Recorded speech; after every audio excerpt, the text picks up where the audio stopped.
Buenas tardes, cordial saludo. Mi nombre es Diana Posada, soy estudiante del programa Radiología e Imágenes Diagnósticas y les voy a hablar sobre la tarea 3 que se llama Identificación y Generación de Protocolos. Les voy a hablar sobre los protocolos de columna lumbar, columna sacrocoxigia de las diapositivas. A continuación les voy a decir como la información más relevante. Tenemos que en la proyección anteroposterior se utiliza un chasis de 10 por 12 pulgadas a lo largo. El rayo central se debe dirigir de manera perpendicular al lumbar L3. En la posición del paciente debe estar en bipedestación o en decúbito supino. Si el paciente está en decúbito supino, se le pide que flexione las piernas lo que él más pueda.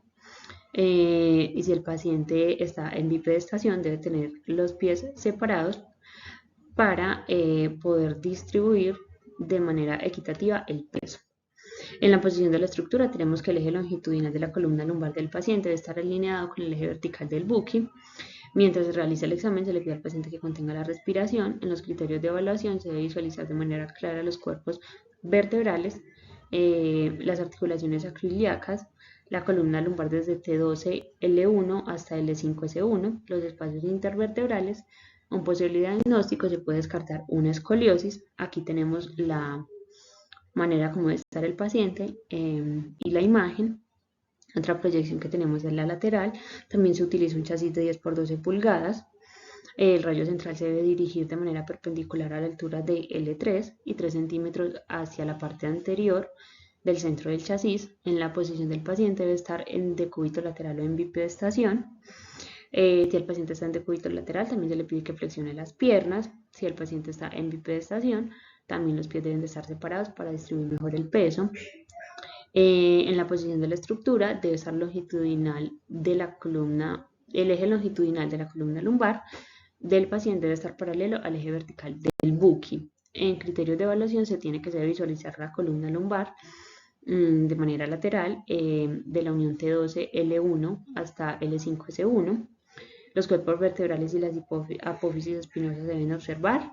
Cuerpos intervertebrales abiertos, crestas ilíacas superpuestas y parte de tejido blando. Un diagnóstico se puede descartar estenosis espinal.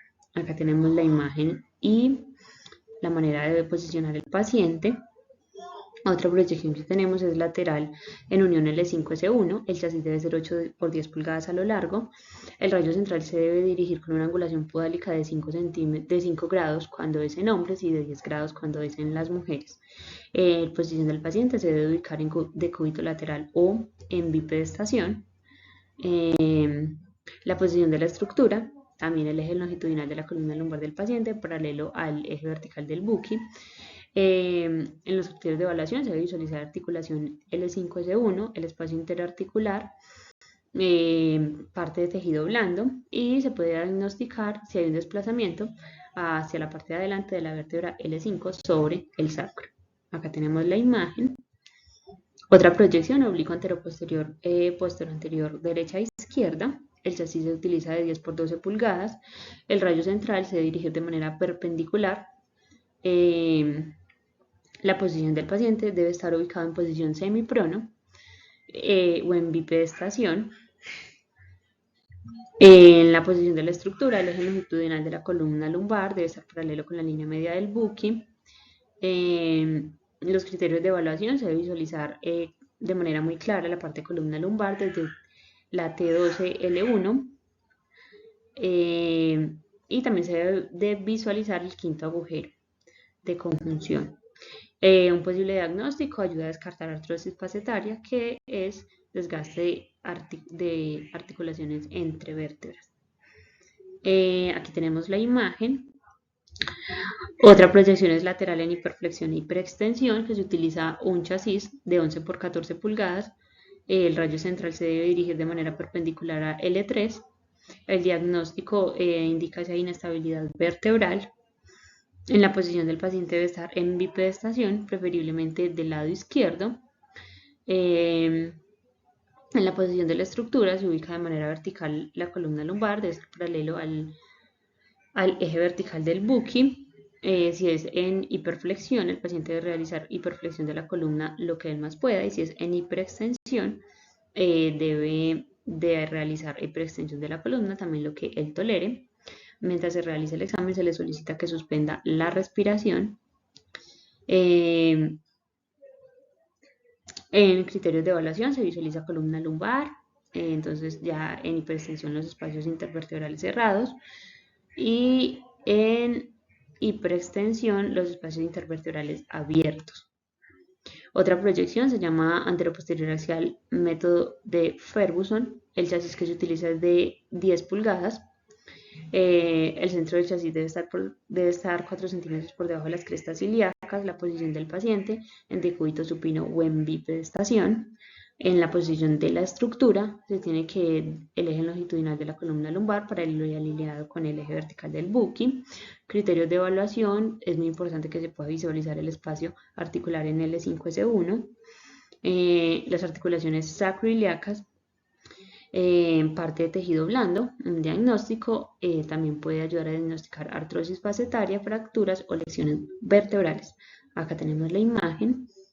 En columna sacrocoxígea se tiene proyección anteroposterior de columna sacra, se utiliza un chasis de 8×10, el rayo central debe estar dirigido con una angulación de 10 grados, cefálicos a la altura de la espina ilíaca. La posición del paciente se debe ubicar en decúbito supino o en bipedestación. En la posición de la estructura, el eje longitudinal de la columna sacrocoxígea paralelo con la línea media del eje vertical. Se debe visualizar la columna sacra desde L5-S1 hasta la unión de la columna sacrocoxígea. Parte de tejido blando. El diagnóstico permite evaluar si se tiene fracturas o lesiones en el sacro. Acá tenemos imagen. En proyección anteroposterior axial de columna coxígea, el chasis de 8×10 pulgadas. El rayo central se debe dirigir a la altura de la espina ilíaca anterosuperior. En cadera y debe tener una angulación de 10 grados. La posición del paciente debe estar en decúbito supino o en bipedestación. En la posición de la estructura, debe estar el eje longitudinal de la columna paralelo con la línea media de la mesa. Se debe visualizar la parte que corresponde a la columna sacrocoxígea desde L5-S1, la articulación L5-S1, articulaciones sacroiliacas, parte de tejido blando. Permite evaluar si hay deformidad del coxis. Aquí tenemos la imagen. Otra proyección es lateral sacrocoxígea, el chasis es de 8×10 pulgadas, el rayo se debe dirigir de manera perpendicular a la altura de la espina ilíaca. El paciente en la posición de la estructura, el eje longitudinal de la columna debe estar paralelo con el eje vertical del buki. El paciente se debe ubicar en decúbito lateral o en bipedestación, preferiblemente del lado izquierdo. Se debe visualizar en su totalidad la columna sacrocoxígea desde el L5-S1. Se debe observar tejido blando. Un posible diagnóstico permite evaluar si se tienen lesiones tanto en el sacro como en el coxis. Acá tenemos la imagen y la proyección. Y eso sería todo. Muchas gracias.